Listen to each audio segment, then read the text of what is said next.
ver um texto na segunda carta de Paulo aos Coríntios, capítulo 5, versículo 1 ao 10.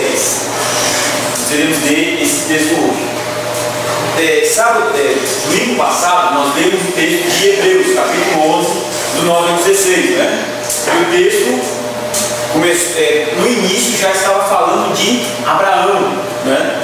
E Abraão, quando foi chamado para ser um peregrino, então o texto de Hebreus trabalha essa questão da peregrinação.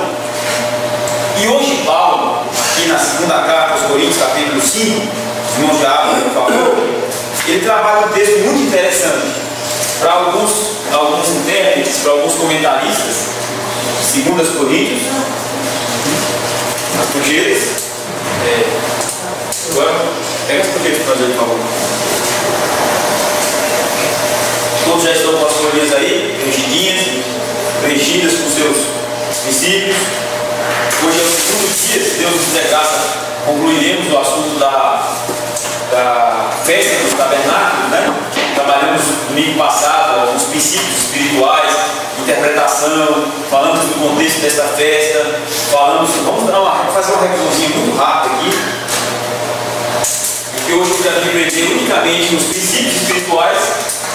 Vou utilizar os que os irmãos trouxeram, vamos colocar mais uns aqui, trabalhar o texto de 2 Coríntios capítulo 5, e aí a gente encerra o assunto. Para a semana, para domingo que vem, se Deus nos der graça, estaremos no tópico 5, no tema da lei de Deus, domingo que vem, para a continuidade do tópico da lei de Deus. Estão todos acharam?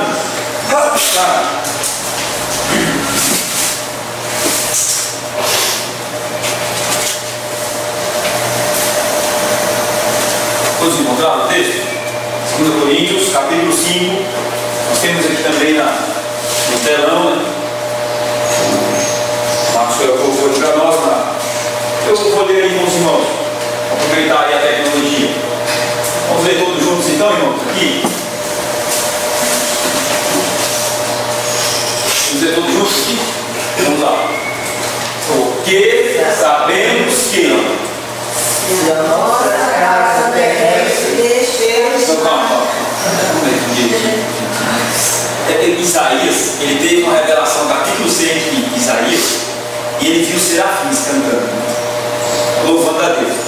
E os serafins diziam assim: ó, santo, santo, santo é o Senhor dos exércitos, né?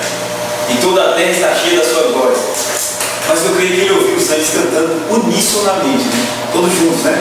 Santo, por isso que era definido. Então vamos ver todos juntos, né? Igual os anjos lá no céu, todos juntos. Que sabemos que se a nossa casa terrestre deste tabernáculo se desfizer, teremos de Deus um edifício, uma casa não feita por mãos, eterna nos céus. E por isso também gememos, desejando ser revestidos da nossa habitação, que é no céu. Se todavia, estando vestidos, não fomos achados nus, porque também nós, os que estamos neste tabernáculo, gememos carregados, não porque queremos ser despidos, mas revestidos para que o mortal seja absorvido pela vida. Ora, quem para isso mesmo nos preparou foi Deus, o qual nos deu também o penhor do Espírito, pelo que estamos sempre de bom ânimo, sabendo que, enquanto estamos no corpo, vivemos ausentes do Senhor, porque andamos por fé e não por vista, mas temos por presentes, quer ausentes, volta lá. Porque andamos com fé e não por vista, não, mas temos confiança.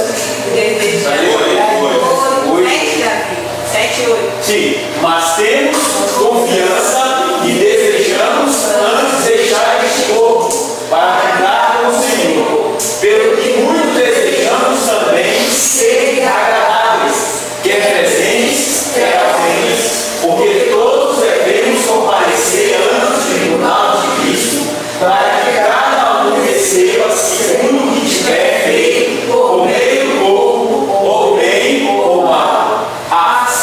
Só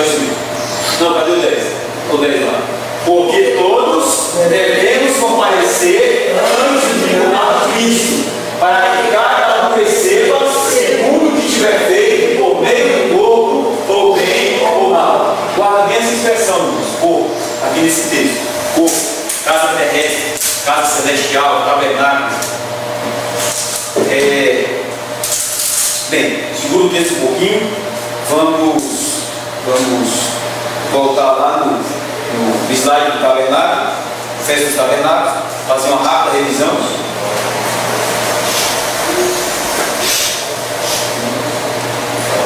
Vamos orar primeiro. Senhor Deus, nós te damos graças por mais uma vez voltar a ler a Tua Palavra, a ouvir a Tua Palavra mais uma vez nesta manhã. De novo, ó Deus, por este dia tão belo, Senhor, tão maravilhoso, tão cheio da Tua graça, Senhor, tão cheio da Tua beleza, Deus, da Tua presença, da Tua misericórdia, do Teu amor. Oh Deus, como é bom, Senhor, voltar aqui mais um dia, Senhor, da nossa existência. Como é bom mais uma vez, Senhor, estar em contato com a Tua Palavra, Senhor. Faça, ó Deus, com que o Teu Espírito Santo nesta manhã faça cada palavra, ó Deus, semeada em nossos corações, faça com que cada dessas palavras venha frutificar, Senhor, venha germinar, crescer, frutificar e dar frutos para a Tua glória, frutos para a Tua igreja, frutos para o Teu reino, frutos para os que se relacionam conosco, frutos para a nossa família, Senhor, frutos para essa sociedade, Senhor.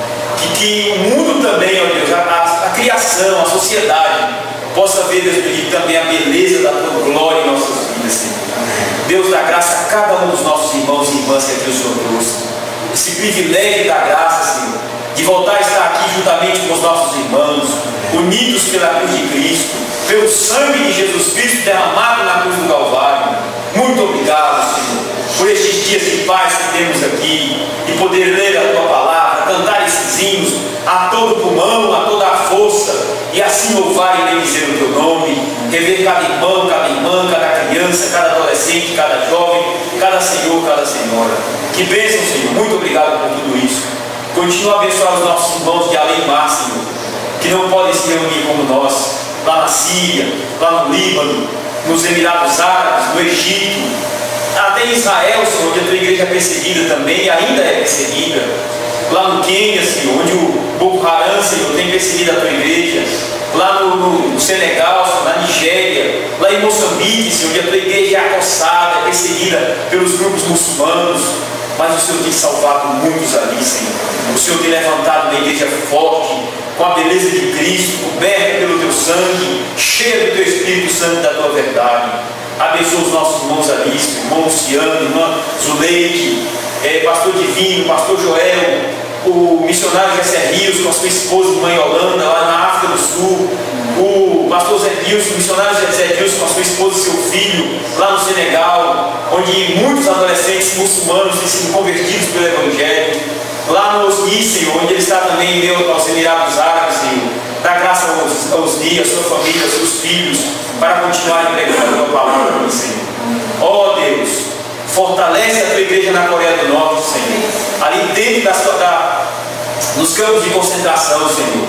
Oh Deus, movimenta as nações, Senhor, para intervir naquele lugar, a fim de que a Tua igreja tenha liberdade para pregar o Teu Evangelho, Senhor.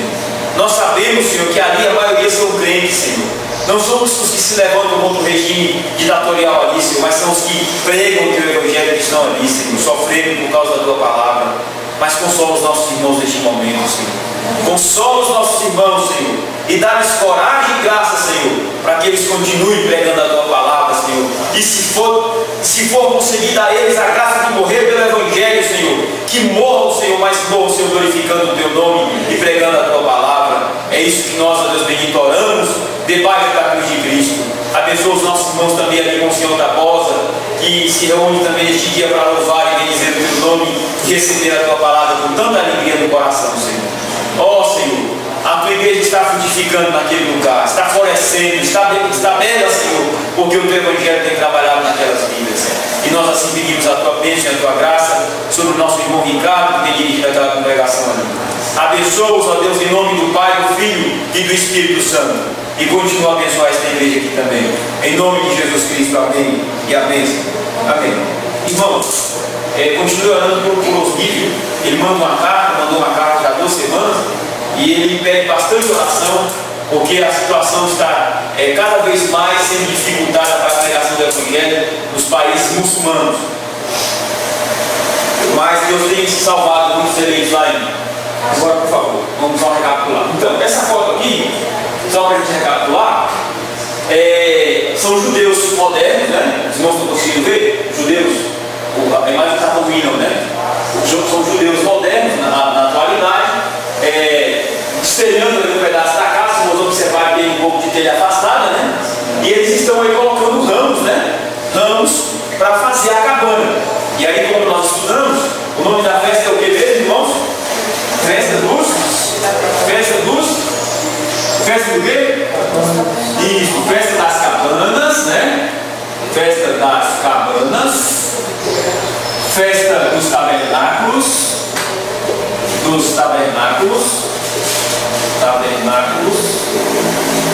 ou festa da colheita. Isso, meu filho, muito bom. Festa da colheita. Por que da colheita, Jeová? Era o final da colheita deles. De todas, né? Toda a colheita do ano, né? Então essa festa aí, ela acontecia, era a segunda cerimônia do mês civil, porque a primeira era o dia da expiação, que inaugurava, o ano civil, né? Já havia finalizado o calendário religioso, e essa festa acontecia já no final de todas as colheitas de Israel. Então todos os celeiros de todos os israelitas estavam cheios de uvas passas, de azeitonas, de azeite nas botijas, de vinho, de pão, de trigo, de farinha e etc. E aí de tâmaras também, aquelas frutas lá da região. Então os judeus tinham todas as suas casas abastecidas. E Deus também ordenava nessa festa que todo judeu trouxesse dádivas e o quê? Pagasse os seus votos e trouxesse o que mais? Ofertas voluntárias. Então essa festa, ela tinha 3 marcos importantíssimos. Primeiro, era a única festa onde se tinha o maior número de sacrifícios. Se sacrificava 70 novilhos, né? 70 novilhos, e no total dava uns 300 e poucos animais sacrificados aí durante os 7 dias de festa. Então essa festa ela acontecia por 7 dias, todo dia tinha sacrifícios, não é? Tinha sacrifícios, e durante esses 7 dias também as pessoas pagavam seus votos, as pessoas levavam ofertas voluntárias de toda a colheita que Deus deu, de todas as bênçãos que Deus deu. Toda a família dizia assim: não, eu vou levar uma oferta voluntária do meu trigo. Então levava um pouco de trigo a mais. Não, eu vou levar uma oferta voluntária do meu rebanho de ovelhas. Deus me abençoou muito esse ano, meu rebanho multiplicou muito. Eu vou levar mais ovelhas para o templo e entregar aos levitas e aos sacerdotes. Aí eu vou levar mais azeite, vou fazer azeite batido aqui para usar no candelabro do templo, para usar no óleo da unção, que fazia o óleo da unção. Então eu vou levar um pouco mais de azeite, da melhor espécie que lá para dentro. Então todo mundo estava com o coração o quê? Dilacerado. Os corações nessa festa estavam preparados, abertos, escancarados para ofertas voluntárias ao Senhor, para pagarem os votos e para serem o quê? Mais gratos ao Senhor por todo aquele ano de bênçãos. Então era uma festa propícia, marcada pela gratidão, marcada pela voluntariedade, marcada pela alegria. Essa festa também, como eu disse aos irmãos da aula passada, ela era marcada pelos banquetes. Era a festa que os judeus mais comiam. E era comida de primeira. E os banquetes aconteciam ao lado do templo. Quando Israel se estabeleceu como nação, os banquetes aconteciam ao lado do templo. Findava as cerimônias, né, litúrgicas, ritualísticas, o povo ia banquetear-se. Então os estrangeiros vinham para se banquetear com os judeus, os israelitas de todas as tribos ali se banqueteavam. E a festa era regada com muito vinho bom, com muito azeite, com muito pão gostoso, com outras comidas, guisados de cardeiros, assados de cardeiros, de cabritos, e novilhos e tudo. E era uma festa, era uma alegria aquela festa. E essa festa também era marcada pelo que mesmo? Qual era a principal? Pela gratidão, mas o que Deus ordenava que era marca nessa festa? O que Deus ordenava? Morasse em cabanas. Então o povo tinha que morar em cabanas. E como é que acontecia isso? Deus deu uma ordem e disse o seguinte: ó, todas as famílias vão ter que fazer o quê? Brincar de escoteiro, né? Vamos brincar de escoteiro. Brincar de escoteiro é fazer uma cabaninha e passar uns dias no mato, no meio do relento, né? Bem, mas era isso mesmo, de certa forma era isso mesmo. Deus pedia, ordenava ao seu povo que todo mundo deixasse o conforto do lar, né? Deixasse o teto, né? E as casas das pessoas de Israel, uma boa parte que tinha dinheiro, elas não tinham telhado, era uma laje mesmo, era uma laje de adobe, madeira e tal. E quando chegava a festa das cabanas, as pessoas iam para cima do telhado. Aí montavam uma cabaninha lá, e eu vou falar daqui a pouco como é que era a cabaninha, de uma vez rápida, para os irmãos recapitularem. E aí passavam a morar durante quantos dias? 7 dias com a sua família. Quem é que estava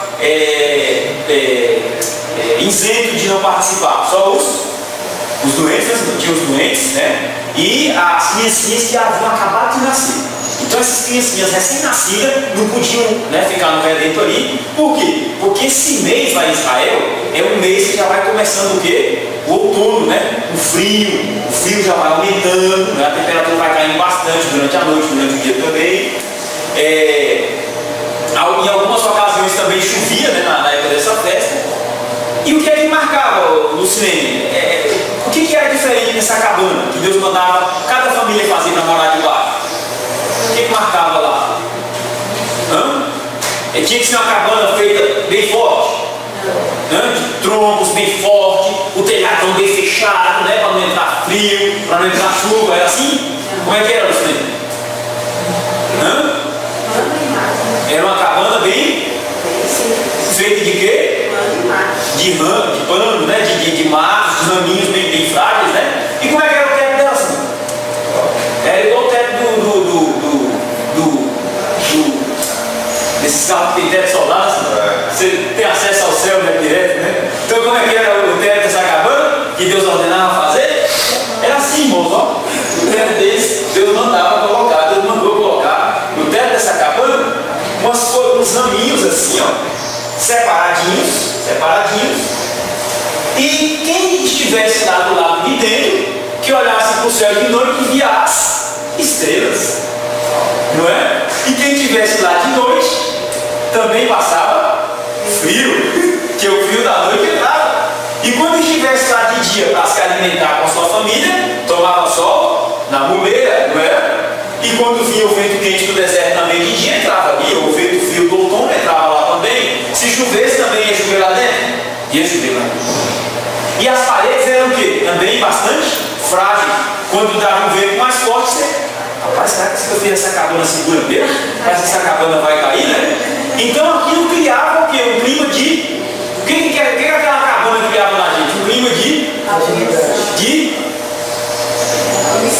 de apreensão, de que mais?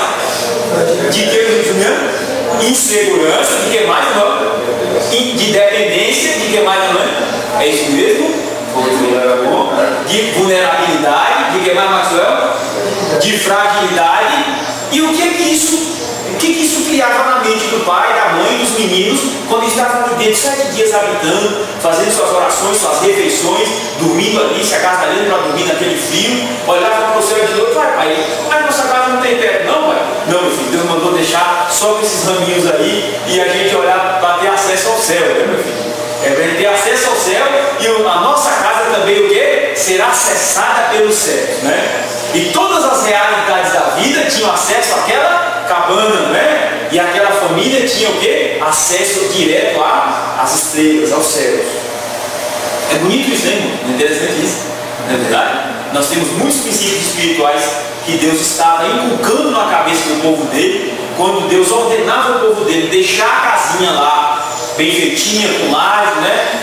Na época não tinha ar-condicionado, mas a casinha mais segura, para o povo dele morar dentro de uma barraca durante 7 dias. Deus, interessante esse, né? Esse Deus que tira a gente do nosso conforto, né? Esse Deus que quebra a nossa rotina, né? Esse Deus que chega e diz assim, não, eu quero que vocês agora passem 7 dias numa tenda. E a tenda não é forte não é aquela tenda da normal que vocês compõem não. Está reforçado, mas é que hoje o judeu ele tem mais um aspecto simbólico, né, Samuel? Infelizmente foram perdendo isso e vão fazendo mais um aspecto simbólico. Parece que é fixa. Isso. Lá não era fixo, não. E muito bom você ter tocado nisso. Essa tenda também era o quê? Ela era móvel. Ela era de fácil montagem, de fácil de montar. Tá errado mesmo. E aí, todos aqui já dormiram na barraca, não já?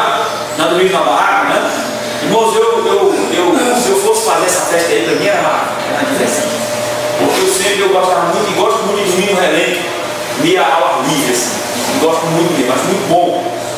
E sofri bastante depois que eu casei, tive que me engano debaixo do telhado, aí sofri bastante. E a mulher assim, de vez em quando, não gosta de dormir lá no relento.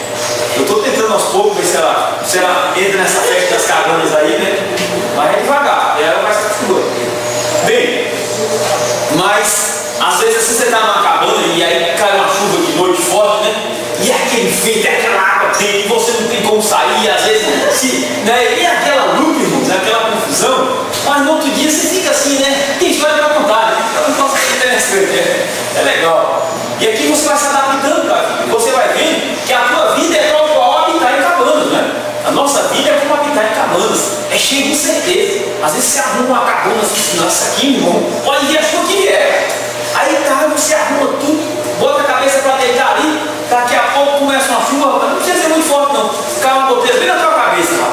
Oh, tanto que eu fechei essa tenda, a goteira lá na minha cabeça dobra, não é? Às vezes molha por baixo, aquela luta toda. E olha que essas nossas cabanas são até boas, mas essa do povo de Israel não. Deus mandava fazer o mais simples possível, não é? Tá bom, aí vamos entrar depois nos pontos espirituais dessa cabana aí, nos princípios espirituais. E o que tinha que levar nessa festa também? O povo tinha que levar nas mãos, o que tinha que levar? Lá, deixa lá mais um pouco. Tinha que levar o quê? Vamos ver todos juntos? Tinha que levar o lulav, todos juntos, é hebraico, vamos falar hebraico? Lulav e o aetró. Isso, lulav e aetró. Ok. O lulav era o quê? Era um ramo feito de 3 ramos diferentes. Era um ramo, né, maior, feito de 3 ramos diferentes, né? Ramo de palmeira, ramo de quê? De salgueiro, né? E ramo de quê? Árvores frondosas, né? Salgueiros de ribeiros e árvores frondosas. Palmeiras, vamos lá, Palmeiras, árvores frondosas, salgueiros. Isso. Aí, palmeiras, árvores frondosas e salgueiros de ribeiros. 3 tipos de ramos, que são esses ramos aqui, ó. Eu não sei diferenciar, porque eu não conheço bem as árvores lá da região, né? Nunca parei na viagem para Israel, e nem vou parar. Então tá aqui os 3 ramos, e o povo tinha que ir com esses ramos, e tinha que também levar o aetrog. Aetrog eram os frutos, e dentro dessa cabana também as pessoas amarravam frutos, e os judeus amarram frutos até hoje. Frutos dentro dessa cabana, amarram no teto. Vocês já viram a americana enfeitada para Páscoa? Ninguém viu, né? Aqueles ossos assim, bonitão, assim, enfeitados, amarrados assim no teto daquela barraquinha, já viram? A cabana do tabernáculo era também no teto, alguns judeus amarravam frutos, e principalmente este fruto aqui, ó, a cidra. Esse fruto aqui, a cidra, ela tem um cheiro muito forte, um cheiro gostoso forte, um cheiro marcante. Essas cidras aqui são reservadas para esse dia das cabanas, um cheiro muito gostoso e forte. E esse fruto aqui simboliza os demais frutos. Tá bom, Samuel, o que é que esses ramos, esse lulav representavam para o povo de Israel? Esses 3 ramos representavam o quê?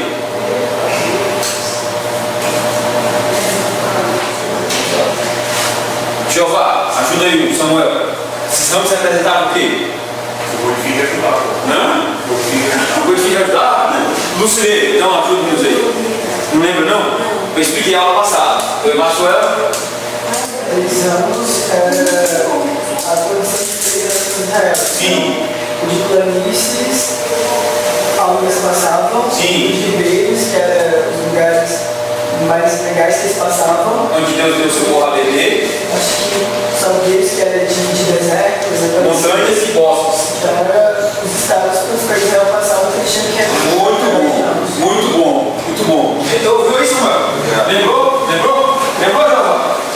Então, veja só.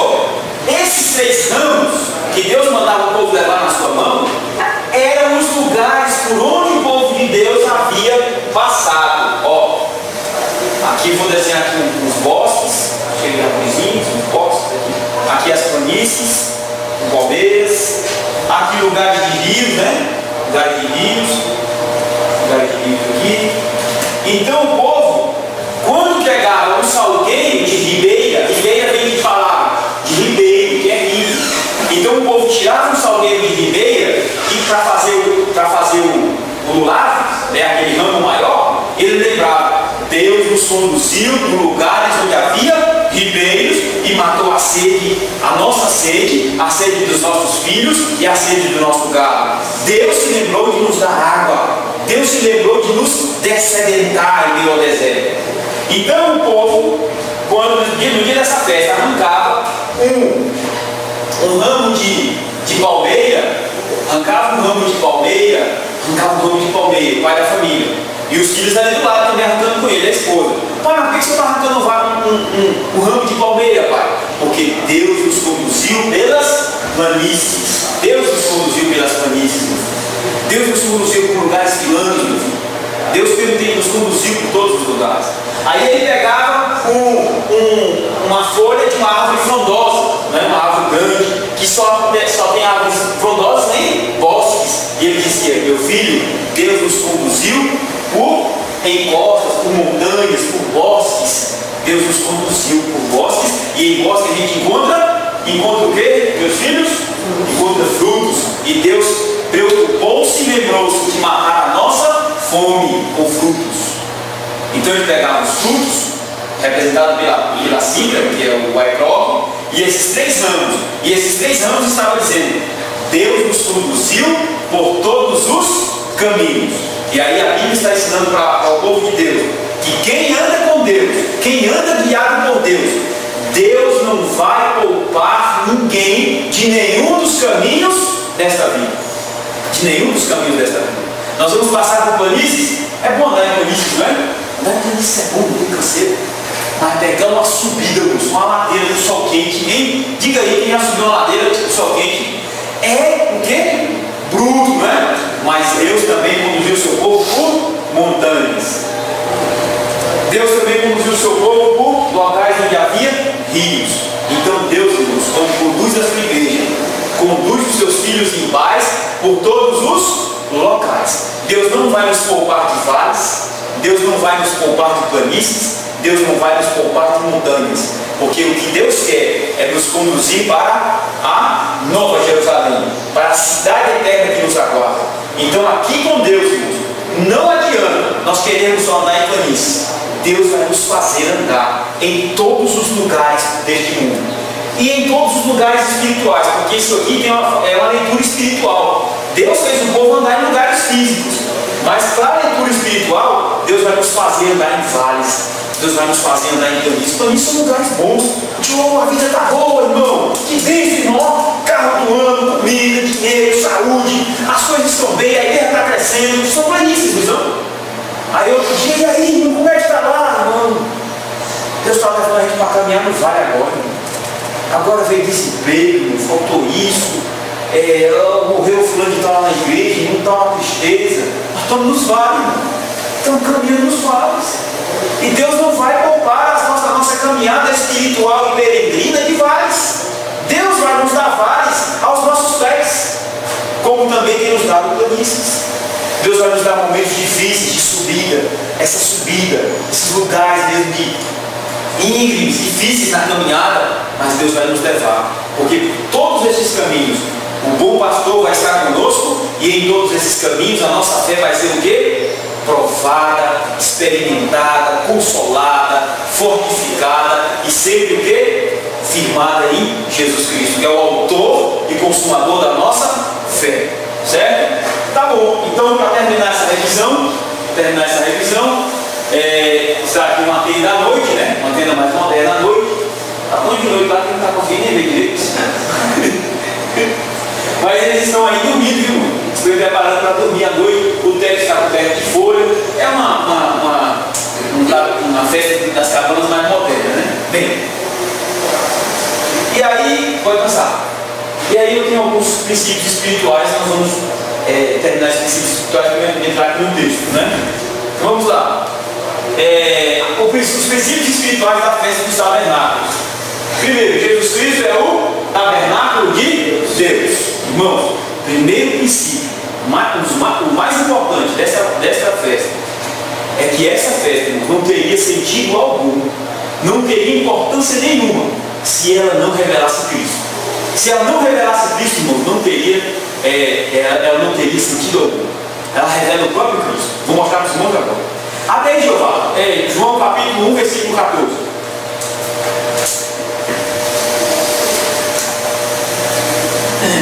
João 1, 14. Diga para nós.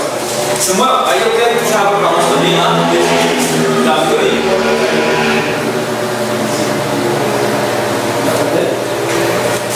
O Verbo se fez carne e habitou entre nós, cheio de graça e verdade.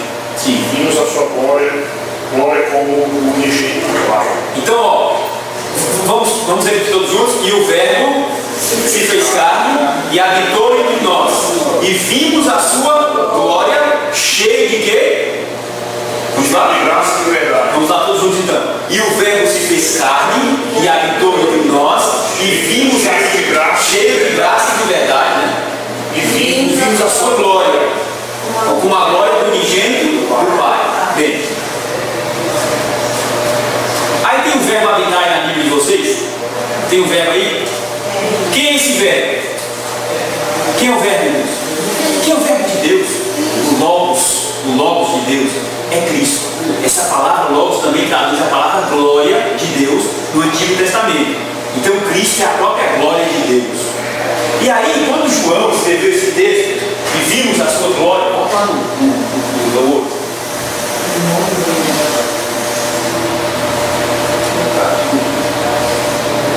Isso. João 1,14. Clica bem aqui para mim, nesse cantinho aqui. Bem, vai. Clica aí. Aqui, ó. Bem aqui, ó.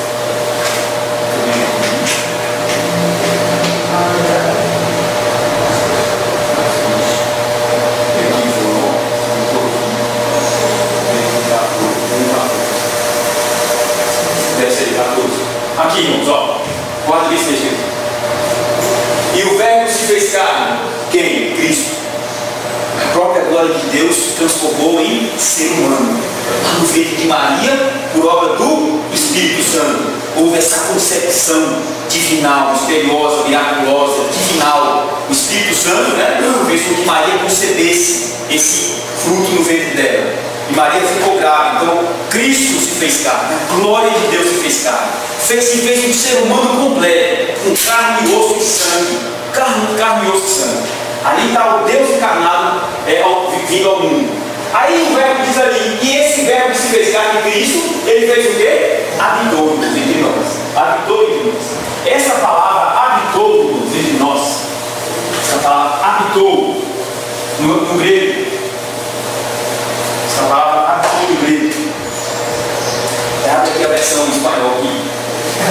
Tá, beleza.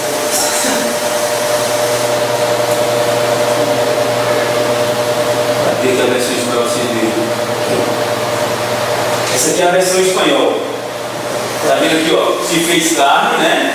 E habitou entre nós, tá? Abre aqui essa.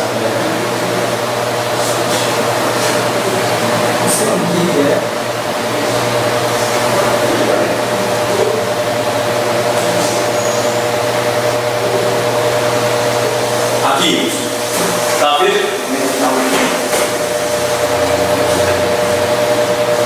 Eu preciso mostrar isso aqui para os irmãos. Os irmãos vão ficar maravilhados com você.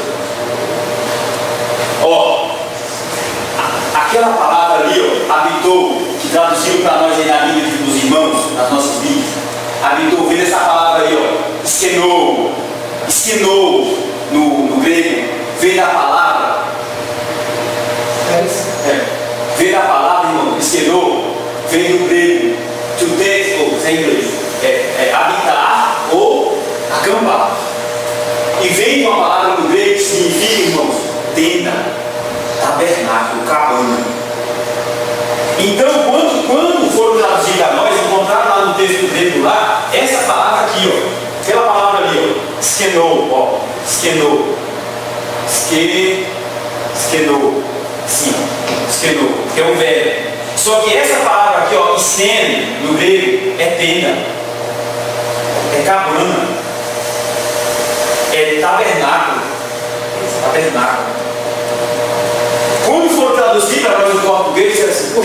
Mas no português não tem o verbo tabernaculizar e nem cabanizar. Não tem esse verbo no português. Aí traduziram para nós, habitou. Mas se for traduzir ao pé da letra, o verbo se fez carne e armou o seu tabernáculo entre nós. Cristo assumiu o nosso tabernáculo. E vocês lembram que nós lemos aqui no início, a segunda carta de Coríntios, capítulo 5, versículo 1 em diante, que Paulo disse assim: porque sabemos, irmãos, que se a nossa casa terrestre, se Deus quiser, temos o que de Deus um tabernáculo, não é isso? Preparado? Paulo está dizendo que esse corpo aqui, irmãos, é um tabernáculo. Paulo está dizendo que a minha e a tua vida é uma tenda, que essa matéria aqui onde vivemos é uma tenda ambulante, um tabernáculo ambulante. E aqui o texto de João está dizendo que o próprio Deus veio assumir o nosso tabernáculo. O próprio Deus assumiu a nossa tenda. O próprio Deus assumiu o nosso corpo. Você entendeu isso? Entendeu, né? Não pirou, não?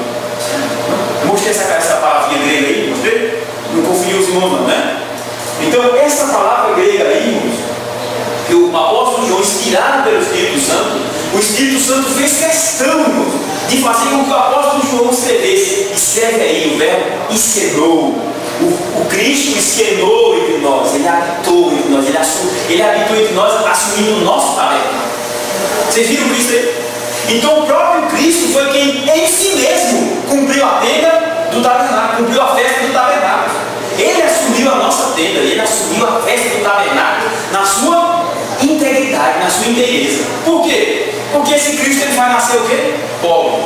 E aí lá na frente, quando ele começa o seu ministério, chegam dois discípulos de João e diz assim: mas onde é que tu dorme? Onde é que é tua base? Qual é o salão do hotel que está hospedado aí? O que Jesus disse para ele? Eu não tenho o quê? As raposas têm onde? Tem os seus covis, né? Não é isso? Mas o filho do homem não tem onde? Reclinar a sua cabeça. O que ele está dizendo? Eu sou um sem teto. Eu sou um peregrino. Então o próprio Cristo vem assumir a espiritualidade e a identidade de um peregrino, de alguém que vive na sua inteireza e plenitude da vida, uma vida de quem vive em tendas e tendas frágeis, porque ele mesmo está dentro dessa frágil tenda, dentro dessa frágil tenda. Vocês compreenderam isso, irmão? Então tá bom. Então, volte lá agora para o slide, por favor. Isso. Isso. Então, meus irmãos, está aí. Cristo veio habitar em nossa tenda. Habitar significa morar em um tabernáculo. E quando nós olhamos para esse Cristo morando no nosso tabernáculo, nós vemos que a festa dos tabernáculos aponta para Cristo de forma muito mais bela. Porque se você pega todos os evangelhos e os profetas e a lei, nós vamos ver sempre Deus prometendo, e nos evangelhos a gente vê o cumprimento, de que o interesse de Deus, o maior interesse de Deus, no plano da redenção, é o quê? É habitar com o seu povo. É verdade isso? É. Porque o próprio texto de Lucas 1, 67 a 80, vai dizer que o nome dele será o quê? Será o quê, irmãos? Emanuel significa o quê? Deus conosco. Mas não é Deus conosco longe, não. É Deus conosco morando com a gente na mesma tenda, no mesmo tabernáculo, no mesmo barraco. É Deus morando em nosso barraco. Cristo é Deus morando em nosso barraco, assumindo toda a identidade de um peregrino, assumindo todas as nossas dificuldades e limitações, e esse Deus que comunica graça aos nossos corações, porque Ele mesmo sabe o que é viver limitado num barraco de carne e osso. É esse Deus que sentiu todos os dramas da existência humana depois do pecado, que sabe o que é morar numa tenda frágil e vulnerável. Cristo é o Emanuel, Deus conosco. Então a festa do tabernáculo está inculcando na cabeça do povo de Deus que quando Deus ordena o povo dele morar em tendas com um tetinho assim frágil, que tem acesso aos céus, e essa tenda também é acessada pelos céus, Deus está ordenando, está dizendo ao seu povo que o interesse de Deus é morar com o seu povo. é habitar no seu povo, é estar junto do seu povo. O interesse de Deus é esse. Bem, aí, nós só temos que mexer aqui, aí eu quero que os irmãos abram para mim Apocalipse 21, 3 e 7. Abre para mim aí, do. Não, vamos lá, Apocalipse 21. Apocalipse 21. Vem lá. 21. Do 3 ao 7. Olha aqui, irmãos. A gente ganha tempo. Apocalipse 21, do 3 ao 7. Olha o que diz aí. Vamos ler todos juntos? E ouvi, vamos lá? E ouvi uma grande voz do céu que dizia: Eis o tabernáculo de Deus. Vamos lá? Eis aqui o tabernáculo De Deus com os homens, pois Ele habitará, e eles serão o seu povo, e o mesmo Deus estará com eles, e será o seu Deus, e Deus limpará de seus olhos toda lágrima, e não haverá mais morte, nem pranto, nem clamor, nem dor, porque já as primeiras coisas são passadas. E o que estava sentado sobre o trono disse: Eis que faço novas todas as coisas. E disse-me: Escreve, porque essas palavras são verdadeiras e fiéis. E disse-me mais: Está cumprido. Eu sou o Alfa e o Ômega, o princípio e o fim. A quem quer que tiver sede, de graça lhe darei a fonte da água da vida. Quem vencer herdará todas essas coisas, e eu serei seu Deus, e ele será meu filho. Isso aí é o que, irmãos? Apocalipse, né? Apocalipse. O que aqui está dizendo aí, irmãos? Que Deus vai cumprir. Deus vai cumprir o final da nossa jornada aqui. Nesse dia aí, ninguém mais será peregrino. Deus vai dar uma morada eterna para todo crente que aqui é peregrino e vive como peregrino. E é peregrino como Cristo foi. Peregrino como Cristo foi. Porque Cristo é o peregrino de Deus. E nós, como discípulos de Cristo, temos que ser como Cristo foi, o peregrino de Deus.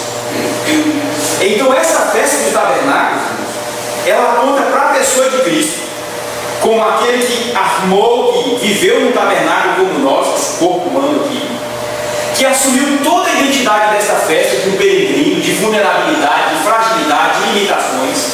Mas esse Cristo também, como peregrino, que viveu em tendas, no sentido espiritual, viveu em tendas no sentido espiritual, a tenda do tabernáculo não tinha essa aberturinha para os céus, que o pai de família, os meninos olhavam para o céu e conseguiam ver o céu de dia e de noite, esses raminhos assim, afastados, que ele olhava e disse: meu filho, o céu está estrelado, né? Está um pouco frio, né? Esse Cristo também, irmãos, viveu nessa mesma humanidade.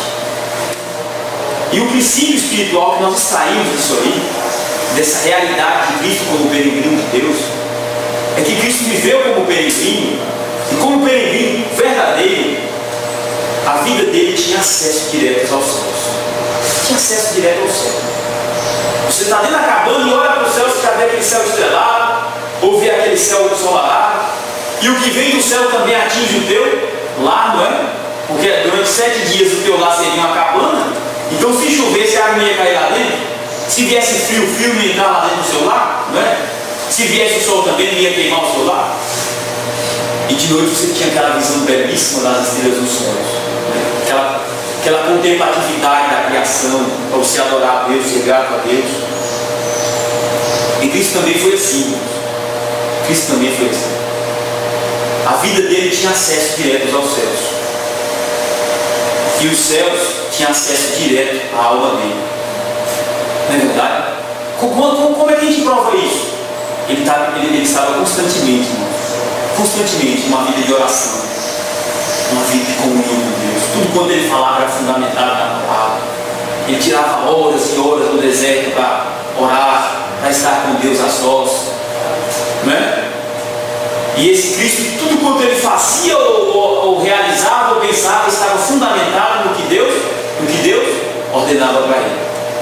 Ele dizia: eu não vim fazer a minha vontade, mas eu vim fazer a vontade daquele que me enviou. Era isso que ele dizia. Então o que a gente aprende com isso? A gente aprende o seguinte, irmãos: Quando Deus chama cada crente convertido pelo Evangelho, Ele chama esse crente para morar em terra. Espiritual, né? Espiritual. Não vai comprar uma barraca ali no oeste, não, e botar aqui em frente da igreja, não. Que eu vou ser o primeiro a acabar com essa sua barraca na tua casa. Mas é espiritual, esse sentido, é espiritual. Deus nos chama de viver em tenda.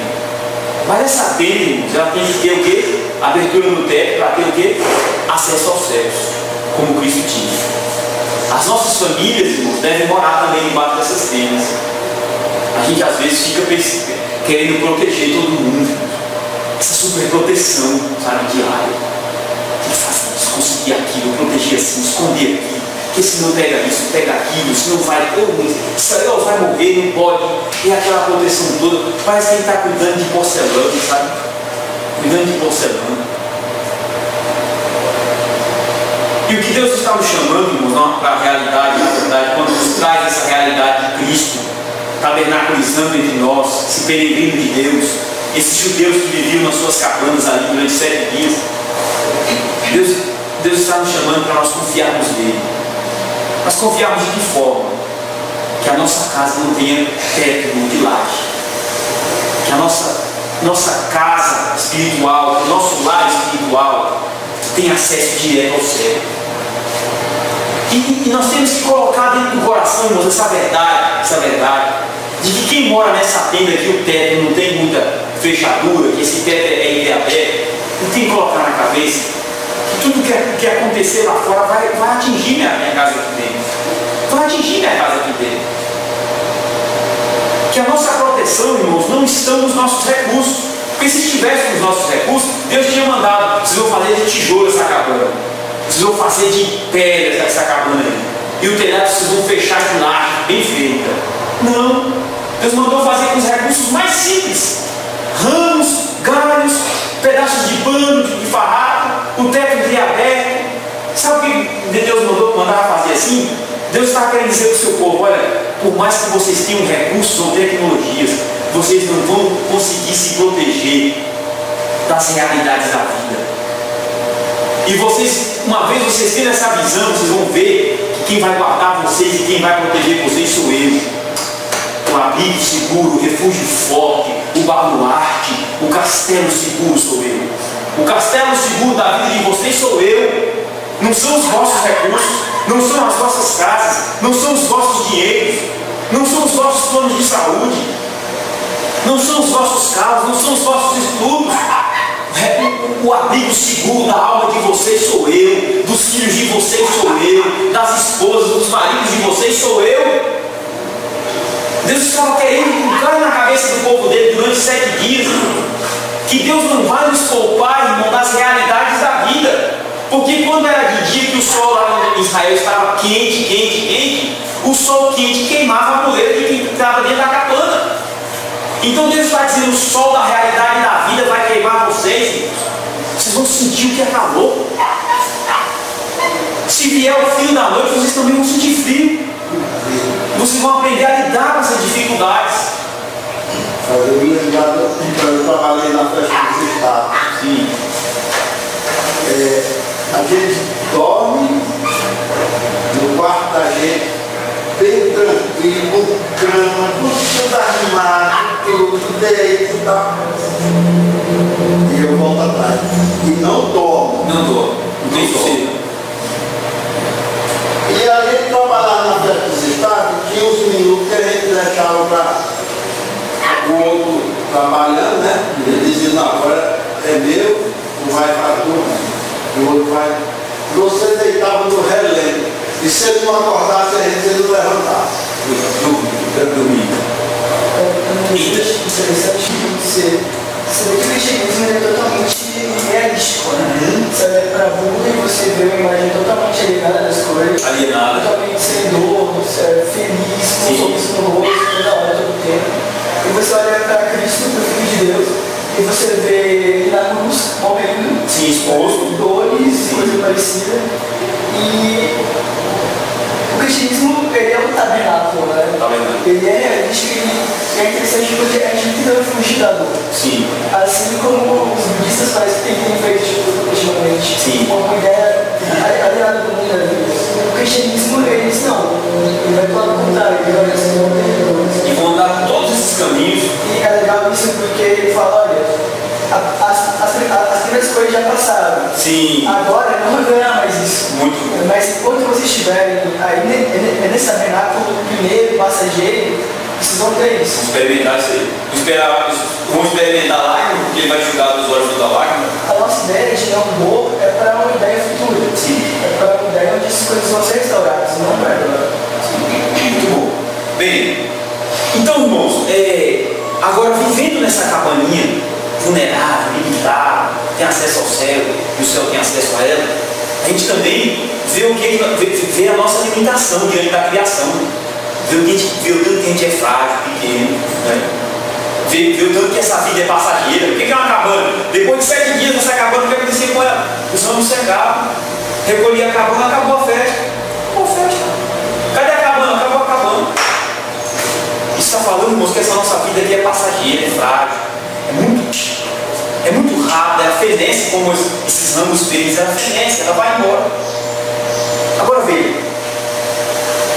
quando essa espiritualidade, quando essa festa das cabanas, ela sai do lado de fora e ela é implantada do lado de dentro, e você passa a viver essa festa todos os dias, e você passa a ver que você é um peregrino, que a sua vida é uma cabana, que o seu lar também é uma tenda, os seus filhos estão dentro dessa tenda que Deus colocou, sua esposa, seu esposo, todos estão dentro desse lar, dessa cabana, e que você não vê muita proteção ali. Deus te chama a você o quê? A confiar somente nele como a tua provisão, como o teu amparo, como o teu refúgio e como o teu local de abrigo seguro. Somente Deus, irmãos. É por isso que Deus desentranhava o povo dele das suas próprias casas, para que eles tivessem essa mentalidade o quê? Recobrada, essa consciência construída, de que por mais que eles estivessem abrigados em suas casas, em seus refúgios, mas que o refúgio deles era quem?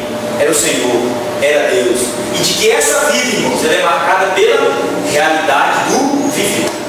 E aí, quando isso acontece na nossa vida, isso também aponta para o quê? Para a eternidade que nos aguarda. E aí Deus está dizendo para nós, dentro do Evangelho, que o final dessa caminhada do peregrino vai ser uma caminhada o quê? De alegria e de estabilidade. Porque o peregrino ele tem estabilidade? Ele tem estabilidade. Uma hora está na planície, uma hora está no vale. Uma hora está na montanha, outra hora está no bosque. E monta cabana, eles montam cabana. E cabana, o peregrino é aquele que carrega a sua casa nas costas. É o que carrega a casa nas costas, é o peregrino. E a vida toda de Israel foi assim. E Deus, em Levítico, disse para que os filhos de Israel o quê? Se lembrem de quê? Dos tempos que eu os fiz habitar em tenda. Eu os fiz habitar em tenda. E lá no Apocalipse, Deus está apontando para o final de tudo. Que aquele Cristo que habitou na nossa tenda aqui conosco, está dizendo para nós que nessa caminhada aqui, habitando em tendas, nós não vamos estar só, porque a própria glória de Deus e o próprio Filho de Deus e o próprio Deus veio habitar em nossa tenda também. Então, por mais que nós enfrentemos as realidades da vida, os vales, as planícies, os bosques, as ribeiras, por mais que enfrentemos o calor do dia, o frio da noite, isso em toda a realidade espiritual, toda a realidade material, irmãos, o Cristo bendito, o tabernáculo de Deus veio habitar conosco, e nós não estamos só nessa caminhada. É isso que Deus quer colocar na nossa cabeça também.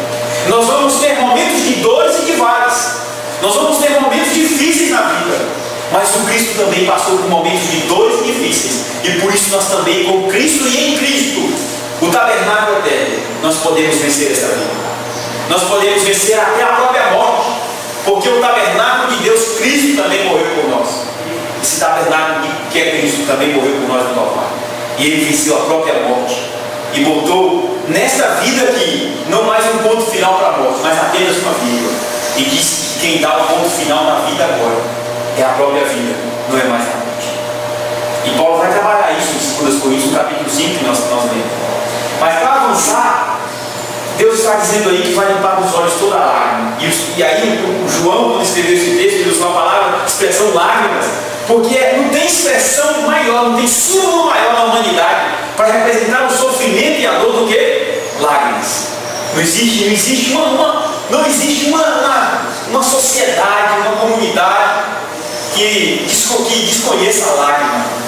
Que desconheça a lágrima. A lágrima é símbolo de dor, é símbolo de sofrimento.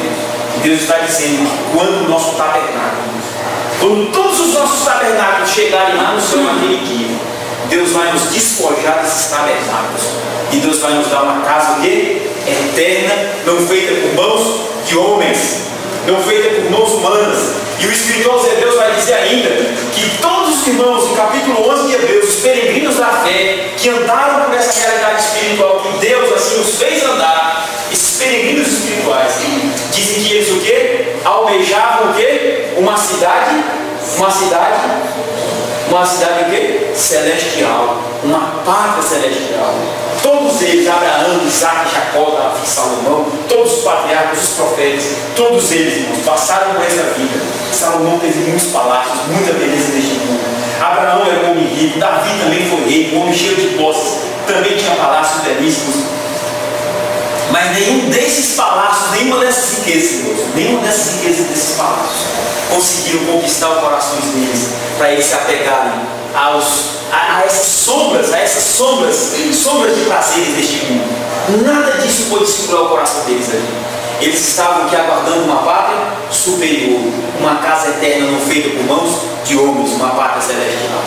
Essa festa do tabernáculo, irmãos, quando ela é implantada aqui dentro, ela vem nos dizer-nos que nós somos peregrinos nessa terra. E por mais que Deus nos dê mansões, por mais que Deus nos dê dinheiro, por mais que Deus nos dê saúde, riqueza, carro, família bonita e sadia, por mais que Deus nos dê nome neste mundo e nos dê estados nessa terra, mas nada disso vai conquistar o nosso coração, porque o nosso coração já foi conquistado pelos céus.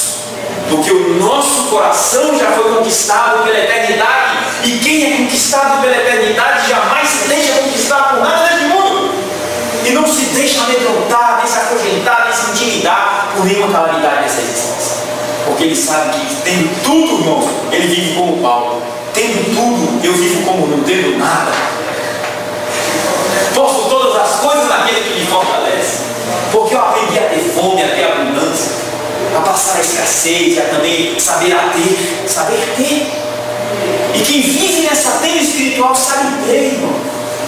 Sabe ter e não sabe ser possuído, sabe?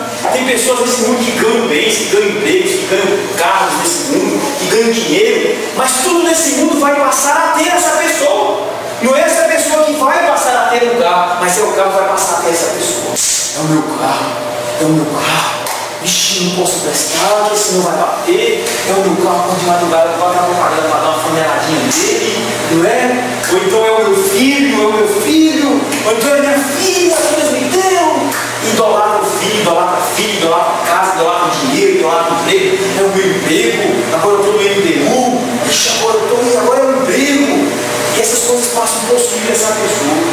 E quem é possuído por algum dos bens deste mundo, quem é possuído por qualquer riqueza deste mundo, quem é possuído por qualquer realidade deste mundo, irmãos, não é um peregrino. Não foi possuído, não se apossou e a eternidade não se apossou no coração dele. Isso que me lembra na parte no final. Quando Deus ele fala, olha, ele dá uma série de leis para quando ele fala, olha, não contamine lugares onde se vive. Por quê? Porque eu habito de você. Então parece realidades aqui, né? Nós buscamos a realidade por outro que habita de nós. Então é bastante paradoxal assim. E outro que já é contrário com essa santidade, né? Porque eu vim de você porque já é um tabernáculo com Deus, você agora tem que ser santo. Muito bom. É isso. Então, irmãos, para avançar, lá para avançar, por favor. São 11 horas e 4 minutos. Então, está aí, ó. Nós vimos que a festa do tabernáculo aponta para o próprio Cristo que habita conosco em tendas, que veio habitar conosco em tendas e que está conosco. Ele é o Emmanuel, Deus conosco. No Apocalipse nós vamos ter um desfecho. Todo peregrino vai trocar a sua peregrinação por uma casa eterna e o próprio Deus vai habitar com eles e vai enxugar dos olhos toda a lágrima, todo o sofrimento. Não vai haver mais peregrinação. Peregrinação é sinônimo de sofrimento. E lá no céu nós vamos ter casa eterna, casa fixa, morada com Deus e habitação eterna com Deus.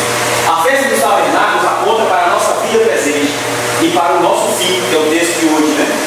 Então a festa dos tabernáculos aponta para a nossa caminhada presente e aponta para o nosso fim com Deus. Faz agora. Uma cabana frágil com o teto entreaberto com vistas para o céu.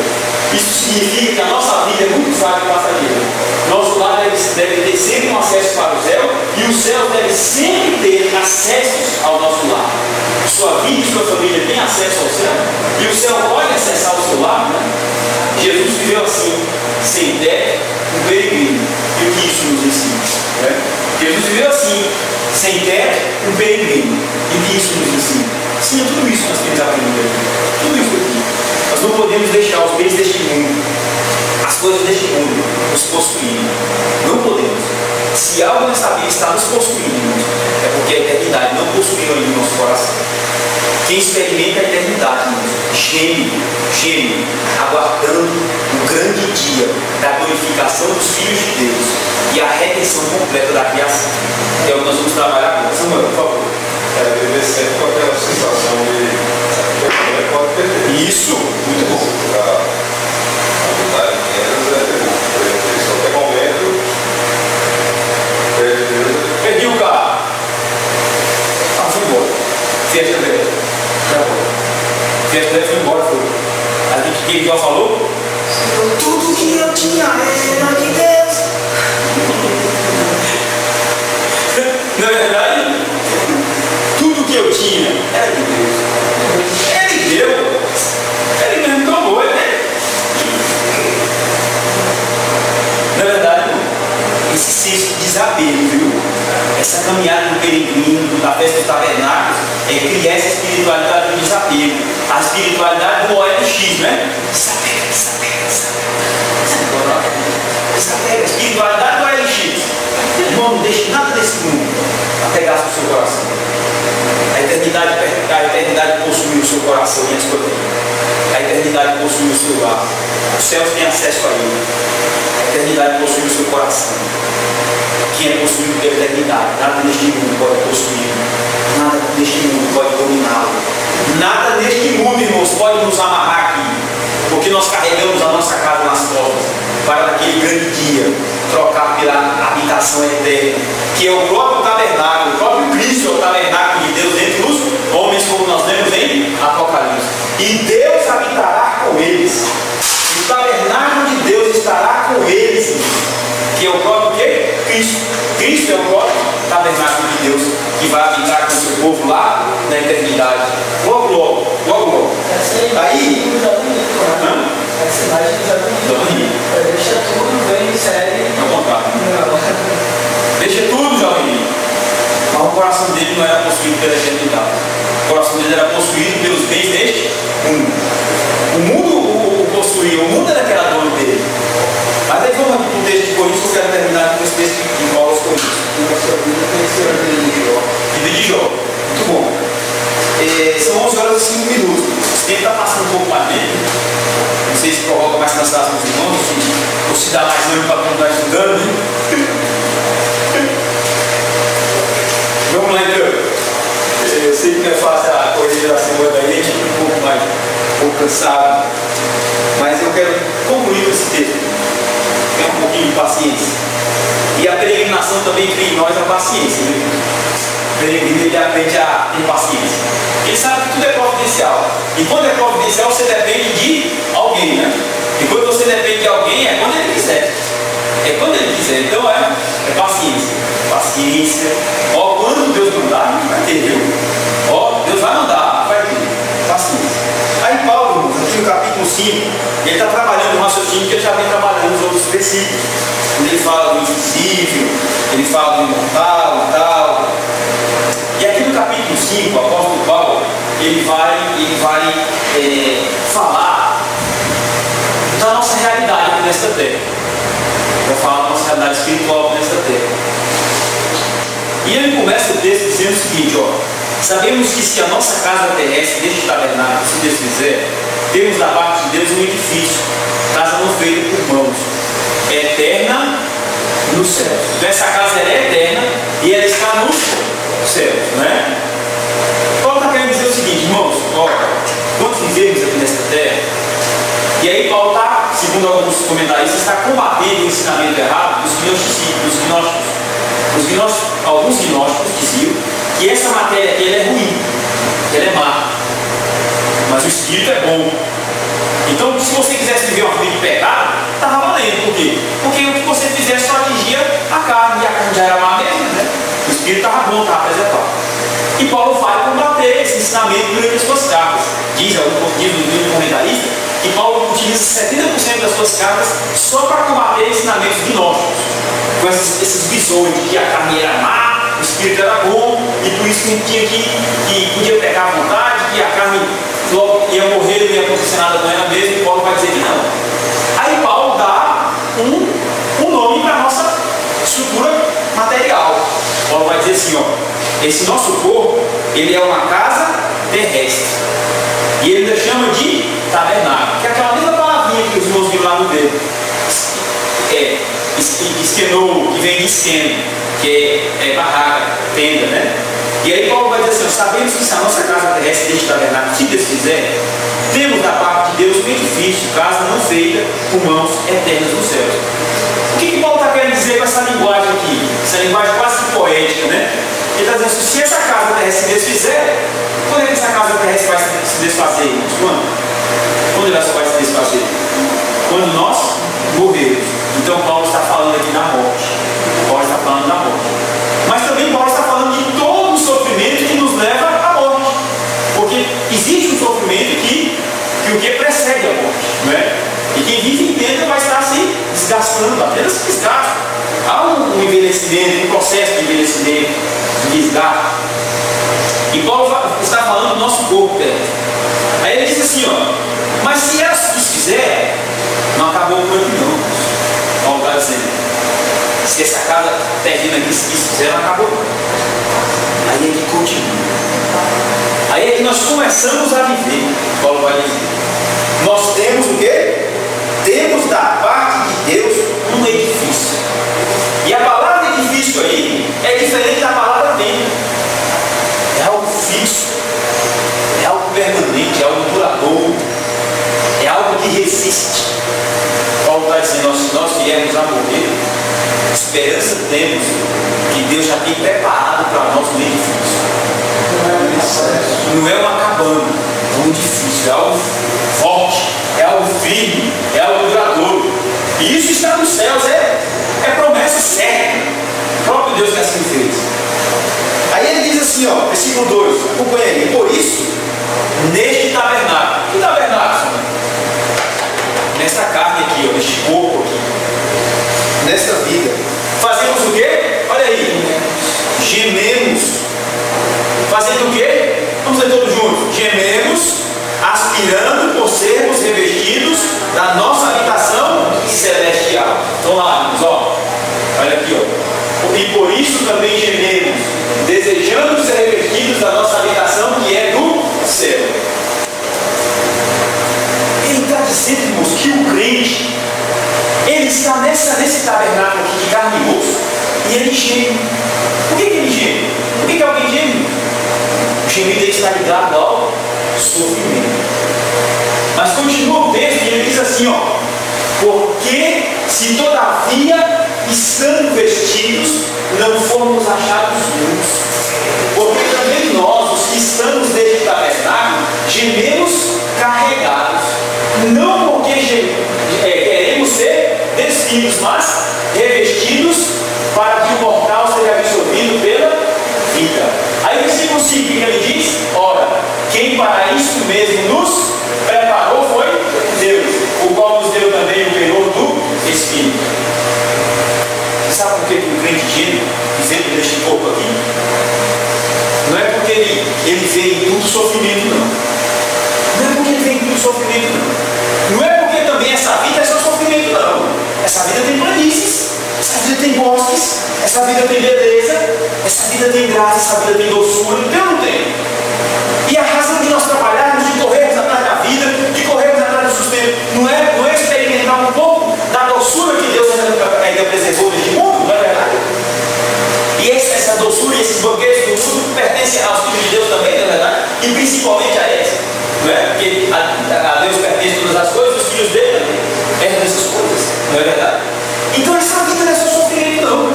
Mas Paulo está dizendo que o verdadeiro crente, morando aqui nesse tabernáculo, né? Nesse no caso do meu tabernáculo é pequeno, todos têm um tabernáculo maior, mas vivendo nesse tabernáculo grande ou maior, pequeno, dependendo do tabernáculo muito feio, vivendo nesse tabernáculo, nós gememos.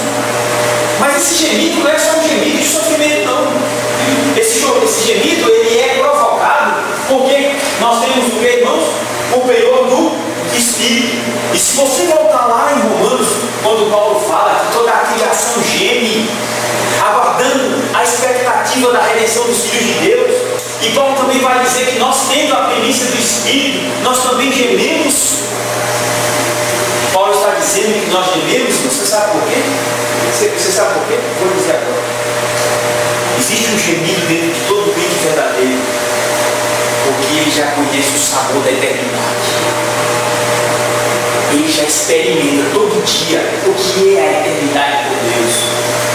E quando ele se dá conta que esse corpo aqui foi afetado pelo pecado, e que esse corpo aqui é limitado, e que essa criação foi afetada pelo pecado, e que essa criação foi limitada pelo pecado, e essa eternidade dentro dele, ele já sabendo o que é a eternidade, ele sabendo o que vai ser a criação redimida, irmãos, cheia da glória de Cristo, a criação toda redimida, cheia da glória de Cristo. Se você hoje vê um mar, uma praia belíssima, e você fica maravilhado, e aquilo alegra o teu coração, tu imagina tudo isso, irmãos, redimido pela glória de Cristo, irmãos. Tu imagina agora a tua vida, irmãos, que hoje tu busca a santidade, tu luta contra o pecado, tu tenta viver essa vida que o Evangelho implantou em nós, e a gente sente essas dificuldades do dia a dia, mas a gente sabe que isso é o bom de Deus para nós, que isso é o que Deus tem de melhor para nós, é esse Evangelho dentro da gente, que experimenta essa eternidade gêmea, porque Ele aguarda, irmãos, todos os dias, esse grande dia em que Deus vai redimir todas as coisas com a glória de Cristo Jesus. E quem já experimenta a eternidade agora, não experimenta ou não, experimenta a eternidade, é porque ele tem como penhor o Espírito Santo vivendo dentro dele, o penhor do Espírito. É a garantia. O penhor significa algo que é dado como garantia. E no grego moderno, penhor significa aliança de casamento, aliança de noivado. Na verdade, aliança de noivado. Quando o noivo chega assim, agora eu vou casar com você. Daqui a anos, você vai casar comigo, quer casar comigo, quer? Aí a noiva fica já feliz da vida. Agora esse cara não está querendo enrolar, não, está querendo vai casar comigo. Né? E aí os dois vão casar, né? E cria essa expectativa de que aquela aliança que foi colocada ali como noivado vai levá-la para aquele grande dia, para os dois estarem na vida de voltar se casando e os dois serem de uma só carne. Não é verdade? E aí o penhor do Espírito é essa aliança, irmão, que Deus deu a cada crente, está dizendo assim, ó, o meu Espírito está dentro de vocês e com vocês. E isso é garantia de que eu, ó, logo em breve, eu vou redimir, restaurar todas as coisas. E a todo peregrino eu vou dar um lar eterno, uma casa eterna nos céus, não feita por homens. Por isso que gememos, porque a gente vê ainda marcas do pecado e nós já somos tomados pela eternidade, já estamos cheios da eternidade, o Espírito Santo habitando em nós, já experimentamos as coisas eternas e sabemos que ainda o pecado limitou muita coisa, mas que em breve Deus vai o quê? Redimir e restaurar todas as coisas. Então essa expectativa, irmãos, da eternidade dentro de nós, e nós vivendo dentro deste tempo, e dessa criação, e dentro deste corpo que foi limitado pelo pecado, é que provoca esse gemido. Mas sabe uma coisa? Você e todo crente verdadeiro não tem esse gemido sozinho. Esse teu gemido, e esse gemido de todo crente, ele é interpretado por gemidos inexprimíveis pelo Espírito Santo, que intercede por nós, que ora por nós, porque não sabemos orar como convém. Nós não estamos gemendo só. O Espírito Santo de Deus, com gemidos inexprimíveis, geme com todo o povo de Deus, pedindo a Deus que esse dia, cada dia mais se aproxime, e que haja mais esperança no coração de todo crente, para que essa grande redenção aconteça, e toda a glória de Deus, toda a glória do Senhor, encha toda a terra, como as águas enchem os mares. O profeta Isaías diz que a glória do Senhor há de encher toda a terra, como as águas enchem o mar. Não é água de mar, mas na glória do Senhor enchendo toda a terra, enchendo toda a minha vida e toda a tua vida. É por isso que o crente geme, vivendo em cabana, sabendo que o que o aguarda é uma casa eterna. Só está aí geme, Imagina essa expectativa de que está chegando o dia. Está chegando o dia. Ninguém era assim. Está chegando a hora. Ninguém era assim. O único que ouvia a mocidade. Então o apóstolo Paulo, no versículo 5, ele fala que esse gemido é provocado pela eternidade que está dentro de nós, pelo Espírito Santo. Ora, foi o próprio Deus que nos preparou para isso. Deus já nos preparou para isso. Já sabemos o que é a eternidade. Já saboreamos o que é a eternidade. Temos em nossa boca, em nosso ser, o gostoso sabor da eternidade. Aí ele diz: temos, portanto, sempre o quê? Temos, portanto, sempre o quê? Bom ânimo. Irmãos, o crente vive em cabana, mas ele não vive de cabeça baixa. Ele vive com bom ânimo, porque a eternidade tomou a alma dele.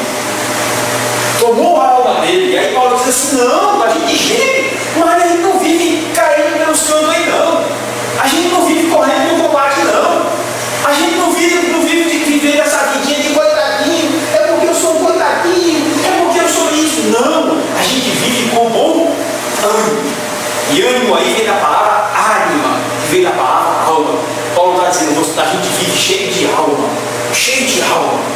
Como diz ali no português bem dizido, a gente vive cheio de gás. Gás para vencer a vida. Paulo está dizendo: nós vivemos sempre de bom ânimo, sabendo que enquanto no corpo estamos ausentes do Senhor, ele está dizendo que ausente do Senhor, na realidade é eterna. Quando lá em Apocalipse 21, o próprio tabernáculo de Deus, que é Cristo, vai habitar conosco eternamente ali, de forma real e plena. É esse ausente do Senhor que Paulo está dizendo. Ainda não vivemos plenamente com o Senhor, como vai acontecer no Apocalipse. Mas ele diz assim: visto que andamos por fé e não pelo que vemos. Nós andamos pela fé. O que anda pela fé, ele vê a eternidade agora. Ele vê a eternidade no aqui e no agora. Ele vai passar por dores, por perdas, por mortes, por lutas, por agonias. Vai passar por planícies, por coisas boas. Mas nada nesse mundo. Vai fazer com que ele diminua o passo. Vai fazer com que ele caia em desespero, vai fazer com que ele se afunde na depressão, vai fazer com que ele deseje o suicídio, vai fazer com que ele deseje tomar remédio para controlar isso e aquilo, para controlar o desespero. Não vai ter desespero, porque quem vive com fé não vive em desespero. Quem vive pela fé, vive vivendo a eternidade no dia de hoje, no aqui e no agora. E essa fé o ancora em Cristo, E ele tem essa fé firmada no céu, porque Cristo é quem é o autor e consumador dessa fé. E no versículo número 7 ele diz, versículo número 8 ele diz: entretanto, estamos em plena confiança. Já falou de bom ânimo, ele já falou que anda pela fé, e ele diz assim: estamos em plena confiança, preferindo o quê? Deixar o corpo e habitar com o Senhor. Então ele vive em plena confiança. Entretanto, estamos em plena confiança, preferindo deixar o corpo e habitar com o Senhor. Então ele não quer ficar aqui não, né? E ele quer ser o quê? Transformado por Deus. Isso. Aí ele diz no versículo 9: é por isso que também nos esforçamos. Olha, falou de ânimo, de andar por fé e de se esforçar. Quer presentes, quer ausentes, para sermos o quê? Agradáveis aos irmãos. Aqui ele está falando que ele se esforçava para ser agradáveis à igreja de Cristo. Versículo 10: porque importa que todos nós compareçamos perante o tribunal de Cristo, para que cada um receba segundo o bem ou o mal que tiver feito por meio do corpo. A nossa caminhada vai ter um final. E o final dessa caminhada, entre essa eternidade plena e o fim dessa caminhada, tem o tribunal de Cristo. Tem o tribunal de Cristo. É por isso que Paulo está dizendo, e é por isso, irmãos, que nós nos esforçamos para vos agradar em tudo. Paulo está dizendo, nós trabalhamos, sabendo que temos a eternidade dentro de nós, andamos por fé, e nós procuramos agradar a igreja de Cristo. Sabe por quê? Porque entre essa eternidade plena e minha caminhada vai ter o tribunal de Cristo. E ali eu vou poder comparecer diante de Cristo e ser julgado por Cristo para apresentar a Ele o quê? Tudo quanto eu fiz de bom ou de mal através do quê? Vivendo neste tabernáculo. Então Deus nos colocou dentro deste tabernáculo aqui para nós fazermos o que há de bem, o que há de melhor, o reino de Deus para a igreja de Cristo e para este mundo. Deus nos colocou como peregrinos, irmãos.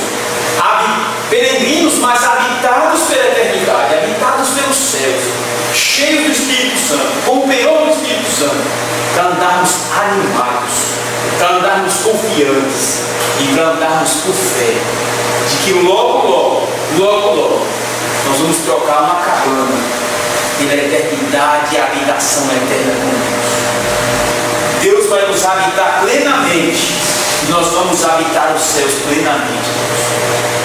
Não tem palavra, idioma nenhum para explicar isso que eu estou tentando explicar para os irmãos.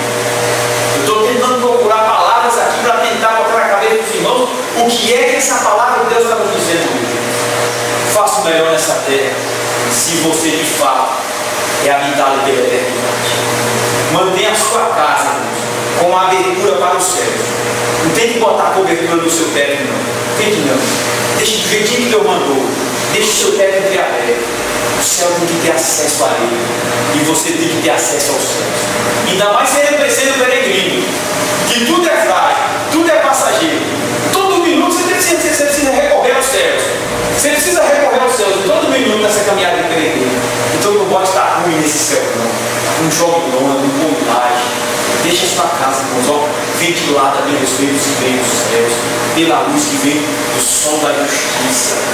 Deixa o sol da justiça raiar dentro da tua cabana todos os dias, sabe?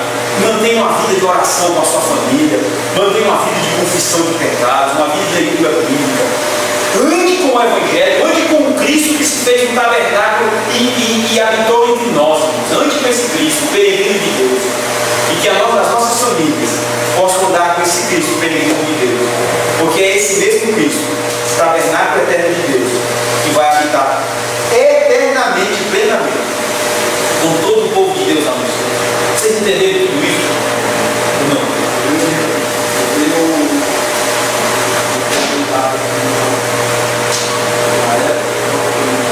Já tinha uma casa,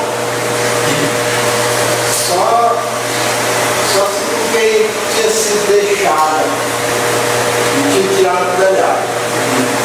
Uma cabine só um buraco aqui.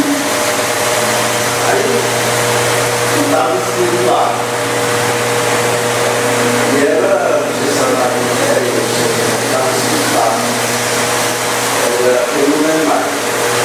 Disse que era a casa do Pedro. Não tinha telhado, não tinha. Casa de quê? Por que ele estava morando nessa casa?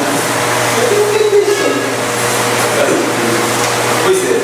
Aí, eu só quero orar com os irmãos, depois o DJ vai colocar uma música para nós aí, ele lembrar do céu. E os irmãos observaram que os hinos no cantor cristão, né, da harpa, que falam dos céus, a gente canta com mais vontade. Já observaram isso? Aquele hino que fala dos céus, a gente canta com aquela alegria, né? Aquele hino, quando é cantado aqui na igreja, é este mundo jamais pode nos parar, né? Os tesouros celestiais, né? E quando a gente canta esse hino aqui, a igreja toda canta com peso, assim, com uma força, uma vibração, né? Porque o crente ele foi tomado da eternidade. Tudo quanto lembra ao céu, ele sabe, ele quer estar com Deus. Mas enquanto o céu não chega, o céu habita a nossa alma e a gente vive os céus aqui. Essa vida diária, todos os momentos. Eu quero orar para os irmãos, amém? Senhor, dá-nos graça, para que a nossa vida seja essa vida do peregrino. Assim como o teu filho foi o peregrino de Deus aqui na terra. E que nenhum das nossas vidas aqui, Senhor, nenhum dos nossos lares aqui espirituais, venham ter tetos fechados. Mas e se tivermos tetos fechados? Guarde, para que os nossos lares espirituais sejam ventilados pelos ares da glória, pelos ares da eternidade, pelos ares dos céus que vem da Nova Jerusalém.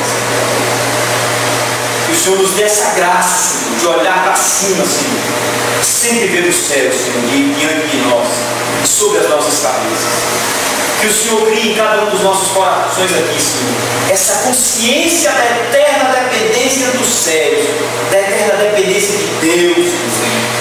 Oh, Senhor, que o Senhor faça com que cada um dos nossos corações aqui desta igreja, que que nenhum deles sejam possuídos pelos bens desta vida, por nada neste mundo, Senhor, por nada, Senhor, por nada, Senhor. Mas que somente a eternidade seja possuidora das nossas vidas, dos nossos corações, das nossas atitudes, do nosso falar, do nosso agir, dos nossos relacionamentos. Que o Senhor recorde em nós, Senhor, este senso da eternidade constante, e que estamos vivendo, Senhor, neste corpo, limitados, somos vulneráveis, que vamos experimentar altos e baixos nesta vida, planícies, bosques, montanhas, vales, que não vai nos faltar nada nesta vida, mas que é muito mais confortante saber, Senhor, que não nos vai faltar o Cristo peregrino de Deus habitando conosco. Senhor, continua conosco nesta caminhada. Dá-nos esta espiritualidade do peregrino. Abre os nossos lares para a entrada da Tua palavra e do céu. E continua a nos dar ânimo e graça, Senhor, para que possamos viver a eternidade contigo. Perdoe, Senhor, os nossos pecados, as nossas limitações, as nossas transgressões. E dá a cada crente aqui nesta igreja esta vida de peregrino que um dia vai morar na Nova Jerusalém, Senhor, dentro do próprio tabernáculo de Deus habitando conosco.